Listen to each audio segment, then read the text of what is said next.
Dale Freeman. I used to be. Yeah, this is what's left of Dale Freeman. That's right. How are you? Fine, thanks. I'm Bill Hauser. Bill, Dale Freeman. Ted Hutchins. Ted, good to see you.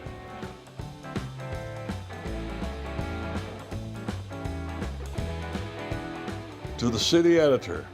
Well, boss, it wasn't like you said it would be at all. There he was, big as life, sitting cross-legged on a stool at the soda fountain, sipping a straight Coke in a Dixie cup and trying to keep his sideburns dry at the same time. It was about an interview that I had with Elvis Presley. I was an assistant city editor barely. That means I did all the scut work. I did a Sunday column called The Spectator. The Elvis story was actually written by the Spectator. I had a call from Les Arnold, who was the passenger agent at the depot here, at the station here in Springfield, and he said that he had word down the line that Elvis was aboard the old Sunnyland. There was the afternoon Frisco train, the passenger train coming through, and I said, "Oh, is that right? God, I'd love to interview him." And I said, "Les, could you do me a favor? Could you keep it quiet? Because I don't want anybody around. I just want me there and whomever, you know." And he said, I'll try. And God, I love him because he did. He didn't tell anybody about it. So I went down and there was Elvis with three of his buddies.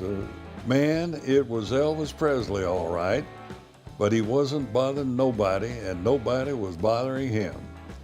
We sat down, and probably it was, I don't know, the layover here was a good hour, because they were probably meeting a train coming in from St. Louis or Tulsa at the time. And we had a good long visit. There wasn't a screaming, shirt-tearing Bobby Soxer in sight. He was just sitting there, minding his own business, grunting an or a nuh now and then, acting like any other red-blooded 21-year-old American boy with 4 Cadillacs, a Mark II Continental, a motorcycle, and $1 million or so. Why, he didn't even wear a black leather jacket or blue suede shoes, and he didn't bumper grind once, not once. And Elvis was sitting in there with his cousin, Billie Jean Smith, I think, who traveled with him. I said something to him, and he said, "Oh, I'm so drunk, I can't talk." And his cousin said, "That's a lie, because Elvis don't drink." And one of his entourage said, "Tell Dale about that little old girl at Mark Tree that you just saw down at Mark Tree," which is down just outside of Memphis on the line on the Frisco.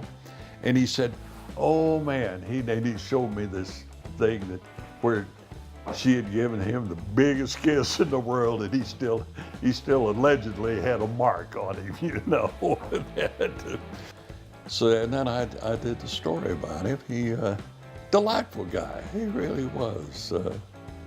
After the Elvis story appeared, there were a lot of people around here who didn't appreciate it. Most of them young women. And there was something like 276 letters to the editor against moi. And I'll never forget the one from one sweet little thing. I think she lived at Marshfield. She said, "Dear Spectator, I would like to cut your guts out and spit on them.